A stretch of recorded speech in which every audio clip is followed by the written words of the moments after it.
Assalamualaikum warahmatullahi wabarakatuh. Perkenalkan, nama saya Sultan Ardityo Faiz dari kelompok 1 yang akan membawakan materi ejaan dan tanda baca. Pengertian ejaan. Ejaan merupakan penggambaran bunyi bahasa yang cara penulisan huruf, kata, kalimat, serta penggunaan tanda baca sesuai dengan standarisasi yang telah disepakati dalam Kaidah Bahasa Indonesia. Fungsi ejaan. 1. Sebagai landasan pembakuan tata bahasa agar bahasa yang digunakan semakin baku. 2.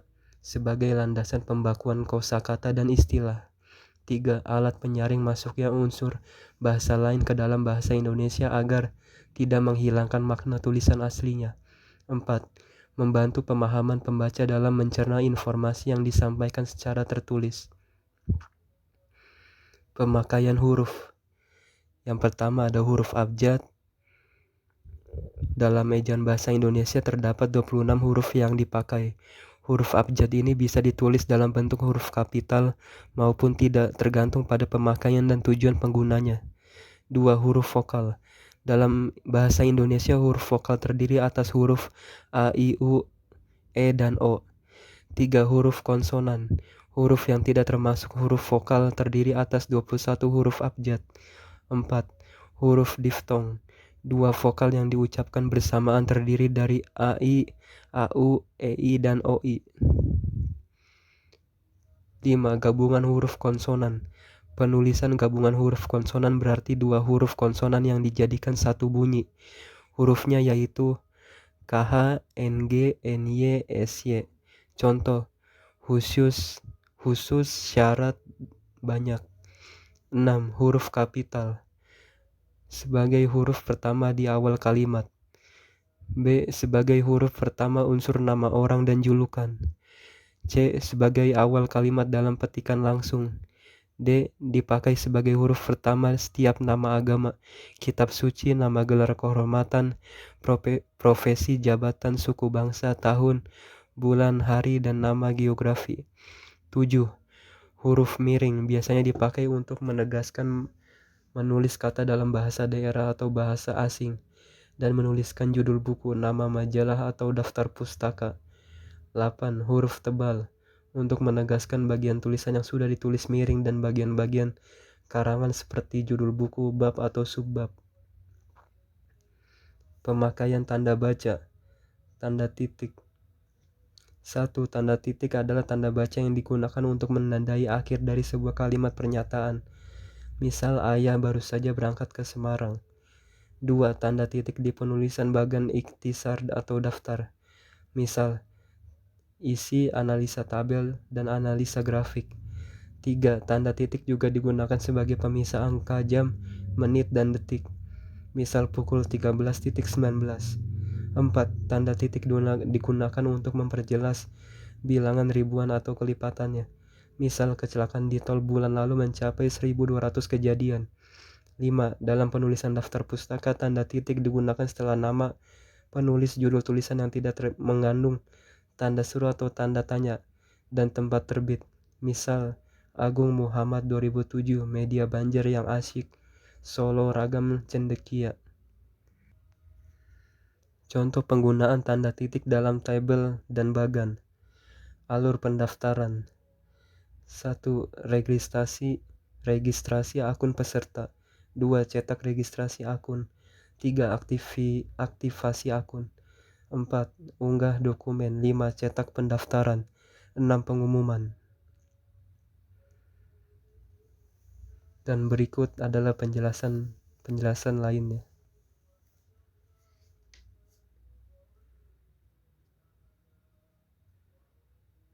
Lalu ada tanda koma. Tanda koma bisa digunakan pada tengah-tengah kalimat. Lalu tanda koma digunakan untuk kata penghubung antar kalimat. Tanda koma digunakan untuk memisahkan anak kalimat dengan induk kalimat. Tanda koma bisa dipakai untuk memisahkan petikan langsung dari bagian lain dalam kalimat. Penulisan nama dan kalimat, bagian alamat, tempat dan tanggal, serta nama tempat. Dan Dalam penulisan daftar pustaka, tanda koma digunakan untuk pemisah bagian nama yang dibalik susunannya. Serta tanda koma dipakai di antara nama orang dan gelar yang mengikutinya untuk membedakan dari singkatan nama diri, marga, atau keluarga. Lalu, tanda koma dipakai sebelum angka desimal atau di antara rupiah dan sen. Dan tanda koma dapat dipakai di belakang keterangan yang terdapat pada awal kalimat untuk menghindari salah baca atau salah pengertian. Misal dalam pengembangan bahasa, kita dapat memanfaatkan bahasa daerah. Tanda titik koma. Tanda ini bisa dipakai sebagai pengganti kata hubung untuk memisahkan kalimat yang masih setara dalam kalimat majemuk. Misal hari sudah malam, anak-anak masih membaca buku. Lalu tanda titik koma dipakai pada akhir perincian yang berupa klausa. Misal, syarat penerimaan pegawai di lembaga ini adalah berkewarganegaraan Indonesia, berijazah sarjana S1, berbadan sehat. Lalu tanda titik 2. Tanda titik 2 dipakai pada akhir suatu pernyataan lengkap yang diikuti pemerincian atau penjelasan. Misal mereka memerlukan perabot rumah tangga, kursi, meja, dan lemari. Lalu tanda titik 2 dipakai sesudah kata atau ungkapan yang memerlukan pemberian. Misal Ketua Ahmad Wijaya, Sekretaris Siti Aryani, Bendahara Aulia Arimbi. 3. Tanda titik 2 dipakai dalam naskah drama sesudah kata yang menunjukkan pelaku dalam percakapan. Misal, Ibu, bawa koper ini nak. Amir, baik Bu, Ibu. Jangan lupa letakkan baik-baik. Lalu slide selanjutnya akan dijelaskan oleh Merisa. Selanjutnya, saya akan melanjutkan penjelasan tentang tanda baca. Ada tanda hubung. Pertama, tanda hubung biasanya dipakai untuk menandai bagian kata yang terpenggal oleh pergantian baris. Misal, kini ada cara yang baru untuk mengukur panas. Tanda hubung ukur. Yang kedua, tanda hubung biasanya dipakai untuk menyambung unsur kata ulang. Contoh, anak, tanda hubung anak, dibaca anak-anak. Yang ketiga, tanda hubung dipakai untuk menyambung tanggal, bulan, dan tahun. Nah, contohnya, tanggal 25, tanda hubung 11, tanda hubung 2019. Yang keempat, merangkai kata depan dengan huruf kapital. Nah, misalnya dengan kata awalan kapital. Se-Jawa Timur, se-Jawa Barat, se-Tangerang. Itu biasanya diawali dengan huruf kapital. Yang kedua ada ke dengan angka. Peringkat keempat, ketiga, dan seterusnya. Angka dengan an, era 80-an. Terus ada singkatan berhuruf kapital dengan imbuhan atau kata. Mem-PHK-kan. Itu tanda hubung PHK, tanda hubung kan. Terakhir ada nama jabatan lengkap.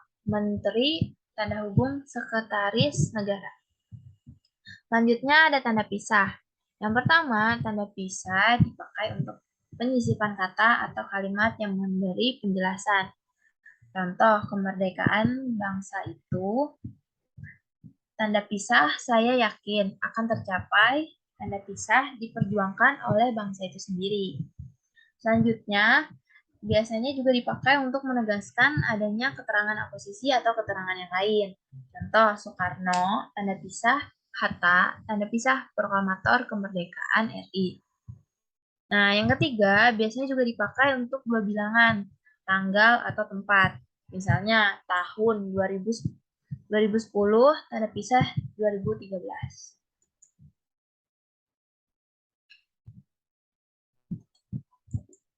Nah, selanjutnya ada tanda tanya. Tanda tanya biasanya dipakai untuk kalimat yang menanyakan sesuatu. Contohnya, kapan Desi pergi ke Palembang? Atau kapan kamu pulang sekolah? Nah, terus yang kedua, tanda tanya bisa diletakkan di dalam tanda kurung untuk menyatakan bagian dari sebuah kalimat yang masih kurang dapat dibuktikan kebenarannya. Contohnya, total dana yang dikorupsi sekitar 500 juta rupiah. Buka kurung, tanda tanya. Nah, selanjutnya ada tanda seru. Tanda seru dipakai untuk mengakhiri ungkapan atau pernyataan yang berupa seruan atau perintah yang menggambarkan kesungguhan atau ketidakpercayaan dan emosi. Contohnya, bayarlah pajak tepat pada waktunya, pakai tanda seru. Astaga, tanda seru, apakah aku lupa mengirimkan kabar ke kamu? Nah, terus habis itu tanda elipsis. Itu kayak titik-titik 3. Nah, tanda ini biasanya dipakai dalam penulisan kalimat yang terputus-putus. Contohnya, penyebab kemerosotan titik-titik akan diteliti lebih lanjut. Nah, terus tanda elips juga biasanya dipakai untuk menulis ujaran yang tidak selesai dalam dialog. Nah, menurut saya titik-titik seperti titik-titik bagaimana, Bu? Terus tanda elipsis juga bisa digunakan untuk menandai jeda panjang dalam tuturan yang dituliskan. Nah, maju titik-titik jalan.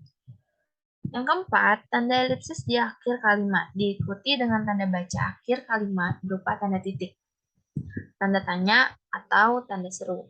Misalnya dalam Undang-Undang Dasar Negara Republik Indonesia tahun 1945 disebutkan bahwa bahasa negara ialah titik-titik.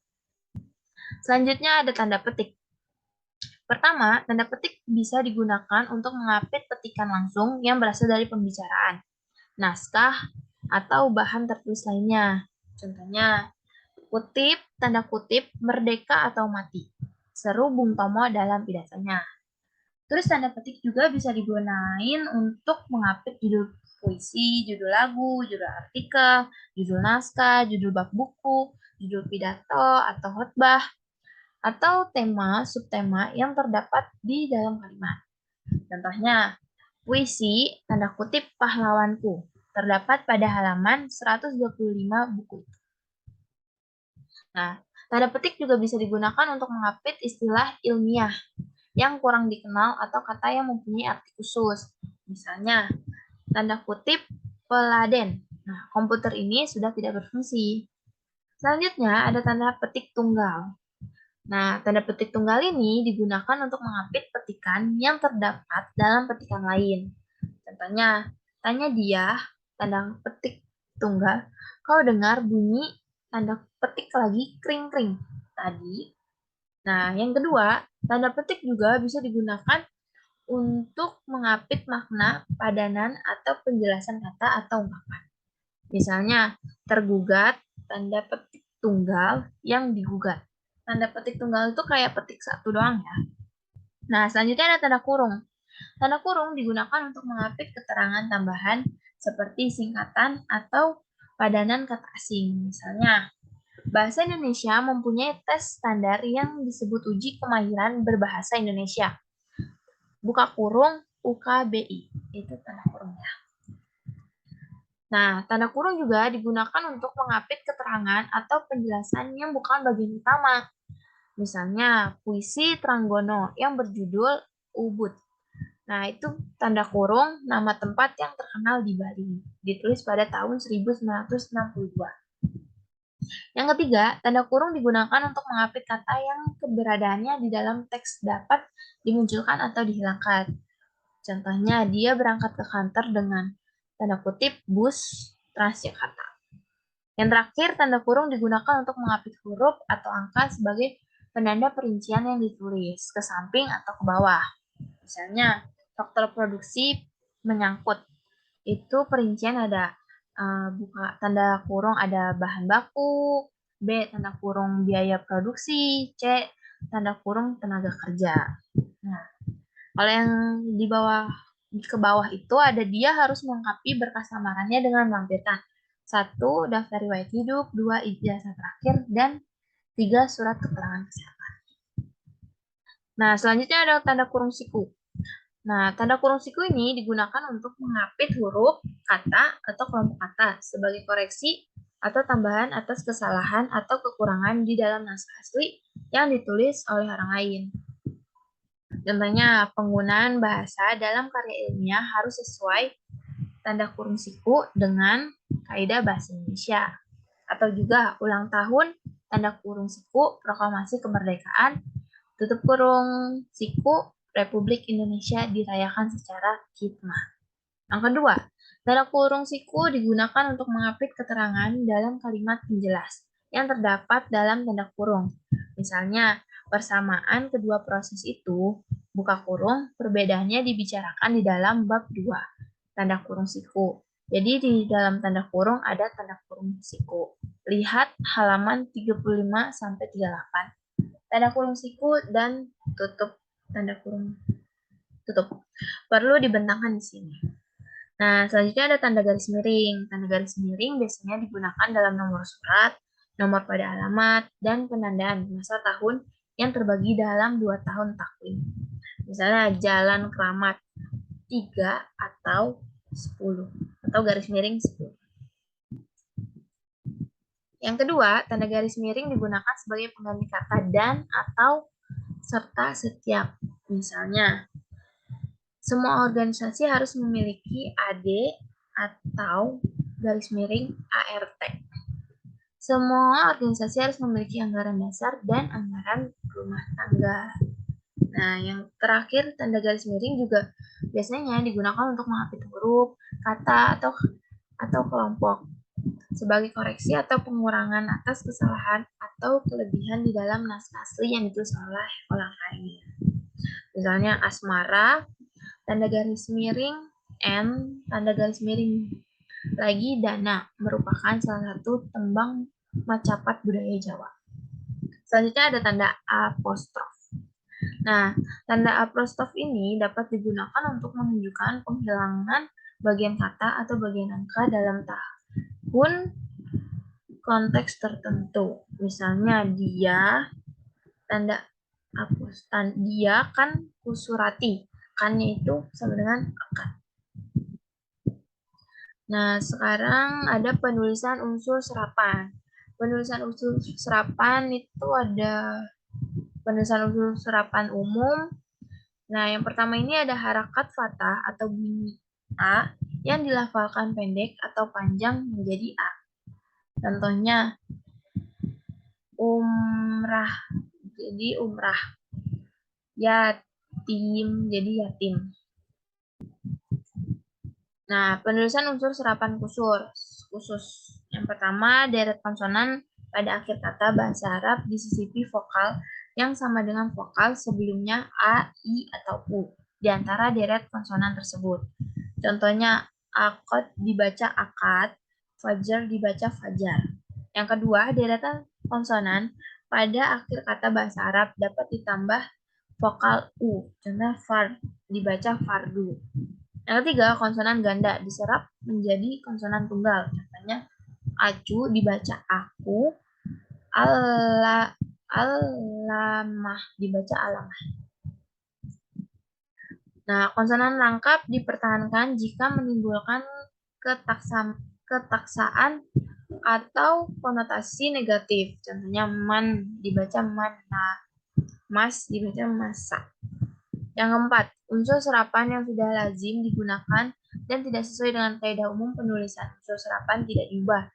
Misalnya alamat, bengkel, dongkrak, dan faedah.